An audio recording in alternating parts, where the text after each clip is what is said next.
Good afternoon everybody, welcome back to the channel. As you can see, it's a different coloured tractor behind me today, and the reason for that is that we are at John Pawsey's farm at Shimpley Park. So John is well known as an organic farmer.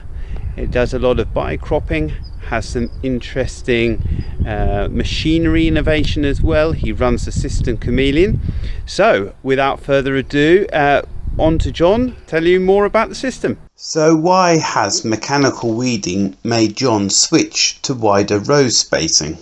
When we first started farming organically, we had a Garford hoe, which we were working on 250mm row centres and very narrow bands. Is that some crops, especially crops that tiller well, just don't have enough room in that little narrow band. And we found that in a dry year in the east, is that if they were competing for moisture, they just sort of start just extension, just trying to get to seed, to try and, to reproduce. Whereas in a band, they've just got a little bit more room. And I'm particularly thinking about things like oat crops, spring and winter, and also barley as well. Wheat and beans, and obviously rape and various other those small seeds don't mind being in a narrow row. So here is John's system Chameleon behind me. So as John stated, it's a band sewing system at the back of this shoe with a separator here, and it works on a parallelogram. So we can see from this one down here, and the depth of the coulter is set by the trailing wheel, which means that each coulter keeps an even land depth. And this is the real advantage when it comes to weeding, is that this can be set to run between the crop rows and can either be used to weed or to establish a cover crop or bicrop. That's always hoeing on exactly the same horizontal plane. And the big advantage of that, depends on your soil type, of course. If you're on a very high organic matter soil, this wouldn't work on there because it needs a certain amount of resistance to control its depth as far as the hoe is concerned, because that's running, controlling the depth. So if you've got a very spongy soil, that can be pushed into the ground a bit too much. So you want no organic matter usually? You really want to have a bit of clay in the soil for it to work well. So it doesn't work in all situations, but I would say 75% of situations it would be fine. Here I've just stumbled across this well-tilled blackgrass plant. So as well as the charlock, we do have the odd bit of blackgrass in some of these spring crops, but you can see this is a well-tilled plant, and I know there's a lot of concern about blackgrass resistance to herbicides, so I'm just going to mark this spot and actually we'll just see how resistant the blackgrass is to a bit of mechanical weeding.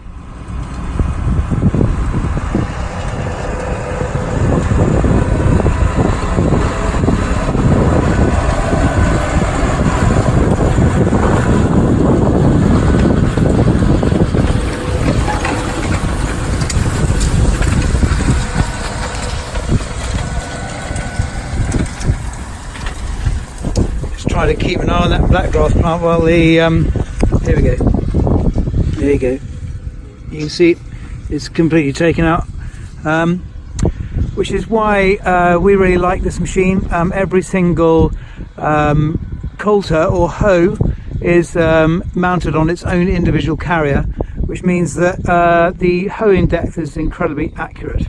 And it means it really does get right under the weeds and pull them out. Doesn't matter what your soil is doing, the contours are followed by each individual carrier and make it incredibly accurate. How do you establish green manures or companion crops? The beauty of it is, because it's a drill, is that when you're going through hoeing, you can also be sowing something else. So we are normally undersowing green manures, or we're undersowing our lays at the same time. In the old days, when we just did it with one of these, the problem is that you scratch them in. We only have 650mm of rain here, so it can get very dry in the spring, and sometimes you're just scratching into concrete with this very expensive seed, where we used to have a seeder box on the back of this. But this, because it penetrates the soil, it's got a tungsten tip on here, so which drags the hoe into the ground, doesn't matter how hard it is. But you get some tilt, and then that rolls the little small seeds in. So as far as undersowing is concerned, it's been a lot better with the Chameleon. So yeah, and the existing crop's fine doing that. Oh, it's fine. Yes, and sometimes if we've got, like the wheat and the beans, if we've got a lot of tilth there, we might go in with that first. Because you get a bit of burial of the weeds. The only thing is, once you've been through with that, you produce a very fine tilth, and then you've got a rain. It's more difficult to go in with that. So it's sort of looking at forecasts and working out how much work you've got to do. Do you have any suggestions for successful weed control after using the chameleon? It's quite a good idea to go through with this, because if you've left anything that's sort of slightly clinging on by a root hair, that will then whip it out.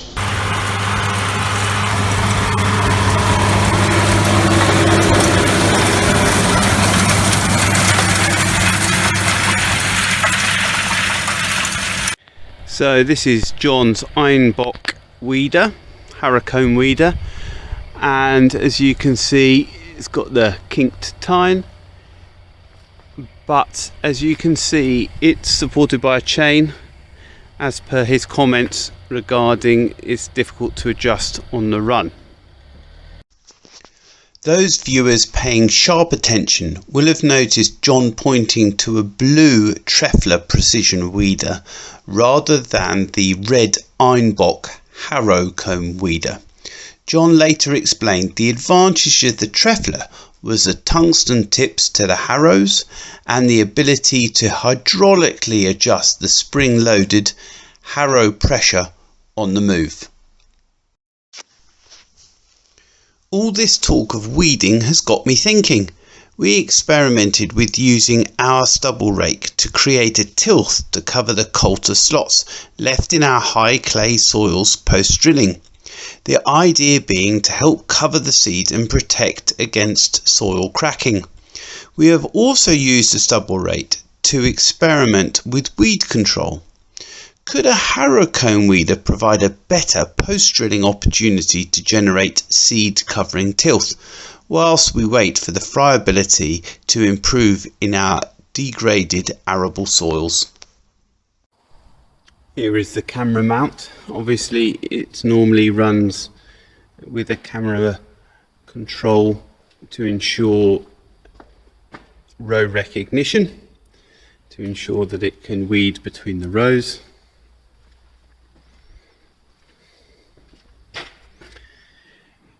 But it was interesting, John's comments about the fact that this is not a direct drill system and that there isn't enough coulter pressure to direct drill, even with a tungsten tip. Apparently they are working on a prototype for a disc opener. I think that would be a real game changer for this drill, enabling it to be used in a direct drilling system. We've finished drilling and we've caught up with our rolling, so not a lot of activity going on the farm. So we have started fertilizing, but not a lot to report this week. So this is one of our January drilled fields, and as you can see, we've been back and gone through it with the moor and re-drilled it. It was drilled in January with the Claydon. There are still January plants here. We just felt that the population wasn't strong enough. As I stand here, I can actually see green lines.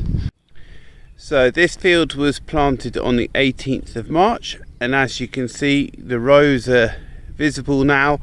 I'd say the plants were about an inch out of the ground, so we're making steady progress. We had some good rains this week, some nice steady rains, nothing too extreme, followed by quite high speed wind, which actually dried the ground out quite fast. But establishment and emergence of these spring oats is coming along quite nicely. So thank you very much for watching the video.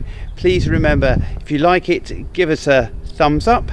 Please remember to subscribe, and if you want to receive the notifications of when videos go live, click on the little bell as well. So thank you very much. See you next time.